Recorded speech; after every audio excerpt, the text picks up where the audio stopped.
Lucas from Texas. How you doing? Hello, Lucas. Hello? Hello, Lucas. You had a question Hello? for Arden. Oh, yeah. Hey, it didn't beep. It beeped after you said my name. Hey, man, I was listening to y'all the whole time. Congratulations and happy anniversary to you. Thank you. I'm glad I remembered. You're welcome. And also, yeah, and also, I just want to put this out there before I ask Arden the question. I've called a few times in the past couple of months, and I noticed when I called, there's a little bit of a delay on the phone, and I would accidentally interrupt y'all when y'all were speaking. So if I do that, it's not intentional. I just want to say that right now. So, Okay. What's the question? okay, cool. Okay, cool. So, no, Arden, I specifically wanted to talk to you. I've seen a few clips from the transatlantic show, but I never caught in there. I wanted to, but I just saw that you were going to be on Truth One tonight. I'm okay. So I'm from a big family of preachers, and they're very, very bigoted people.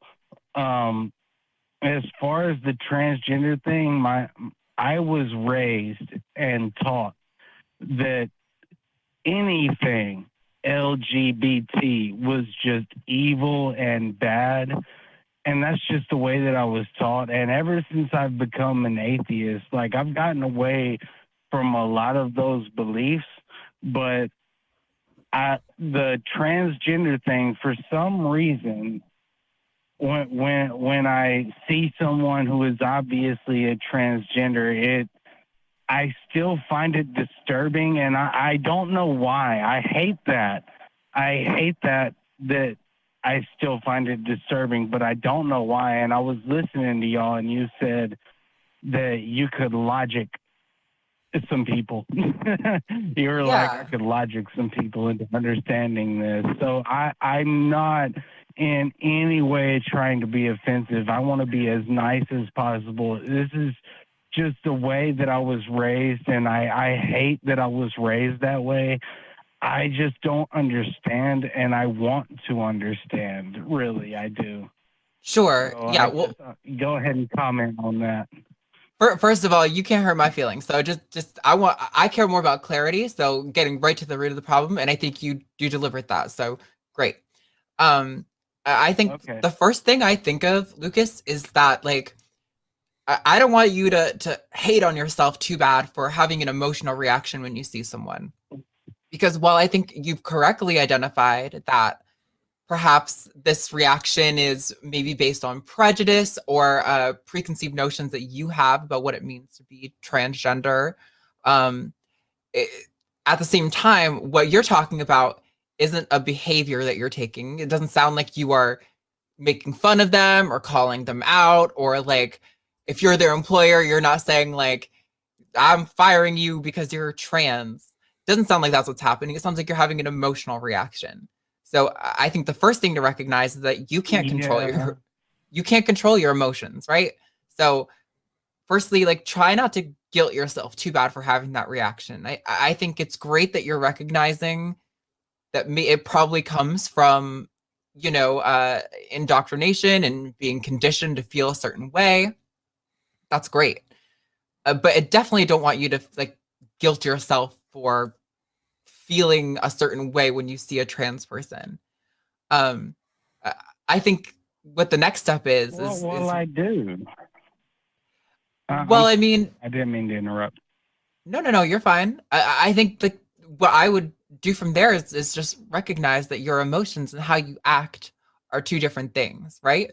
Like often I think it's a lot easier to logic your way to a position than it is to become emotionally convinced of a position internally.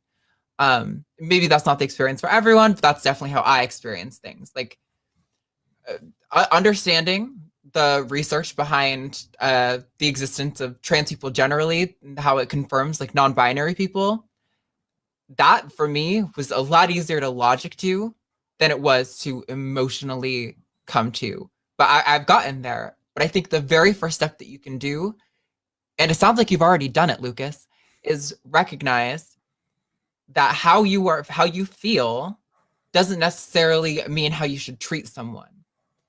So if you are recognizing that you see a trans person and it makes you feel kind of like, oh boy, I feel kind of icky around this person, but you don't make fun of them, I think that's a pretty good start.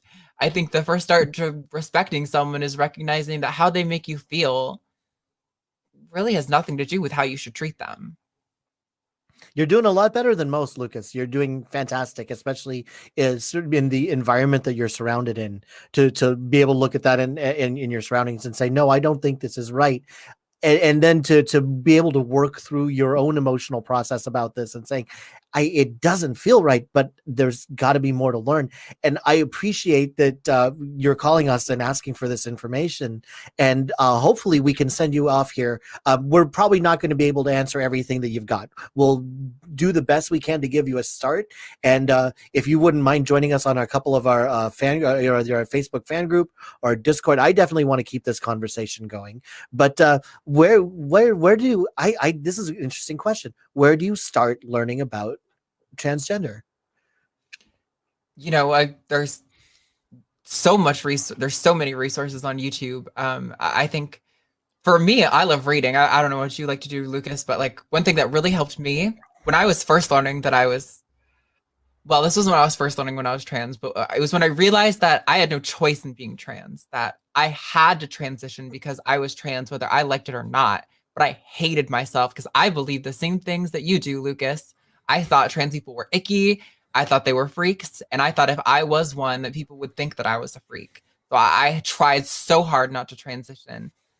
What helped me start to undo that was I read a lot of memoirs that were written by trans people and by women, just cis women, to try to just kind of like expand my concept of what it means to be a woman. Because like maybe I was a freak. Maybe I did look like a man in a dress or something. You know, at the end of the day, whether or not I was a man in a dress or whether or not I was a woman who had masculine features, I still deserved access to the same spaces as everyone else. You know, whether or not I'm a freak, I still need to go buy groceries. I still need to get my hair cut. Like, that doesn't change my need to interact with the world like everyone else. Hey, can I give y'all an example, and then I want y'all to let me go. I don't want to take up too much time. Can I give y'all one example real quick? Please.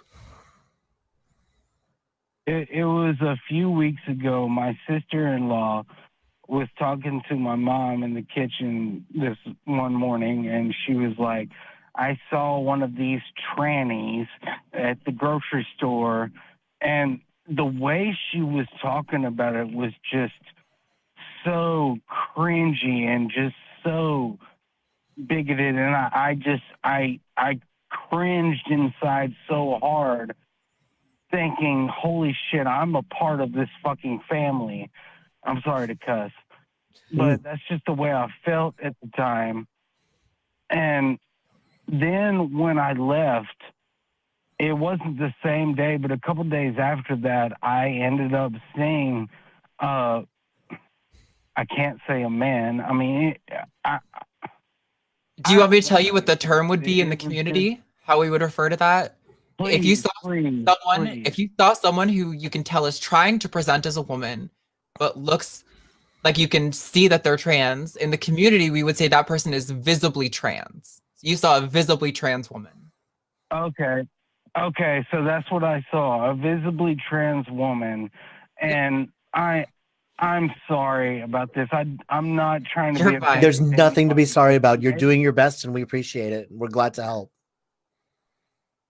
Okay, thank you. It at the time when I saw it, it gave me a cringy feeling inside, and I noticed it when I saw it, and I stopped. I was at the grocery store getting stuff, and then I paused, like, in the middle of me getting stuff, and I just thought to myself, like, this is a bad thing, that I'm cringing over this, but I don't understand why it's a bad thing.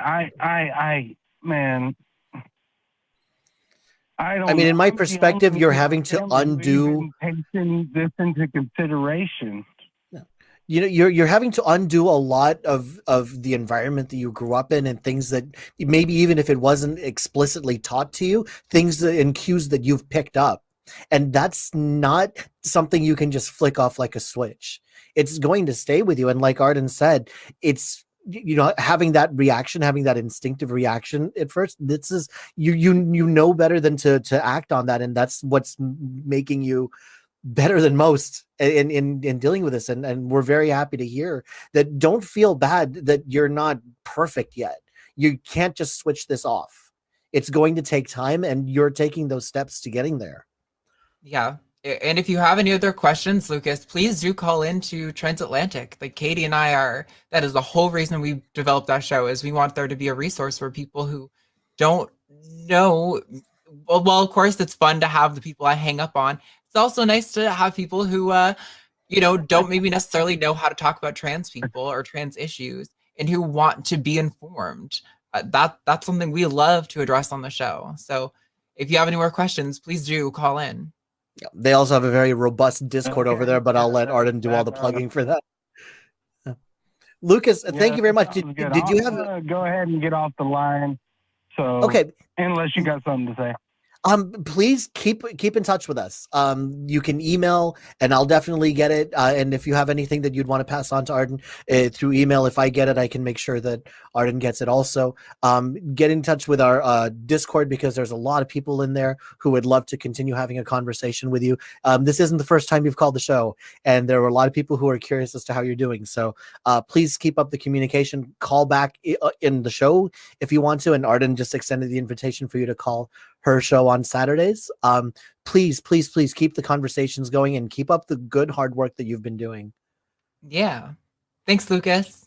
Okay, thank you guys. I appreciate it. Good night. Thank you. Bye. I do want to really quickly just Yeah. say, after giving him the right language, he also said, I saw it. No hard feelings, Lucas. Not trying to harp on you. I don't think you meant anything malicious by it. This is just standard practice. I usually will make corrections after. He seemed like he wanted that one in the moment, but usually I make corrections after calls. Typically, it's better to say I saw, if you don't want to gender them, I saw them. That's I realize that they them is something that a lot of people are still adapting to. Totally cool. It's good to get in practice, especially when you're talking about someone in the hypothetical. It's an even better time to get in the practice because there's no one present to have their feelings hurt. Yeah. And Lucas, I know you're not on the line, but I hope you're still listening, because I just got a note saying that you are getting a lot of support in our chat. So oh, yay. that's awesome. one. Thank you so much for the call, and thank you very much for keeping us informed on how things are going for you. Call back anytime. We'd love to hear about what's going on. Yeah.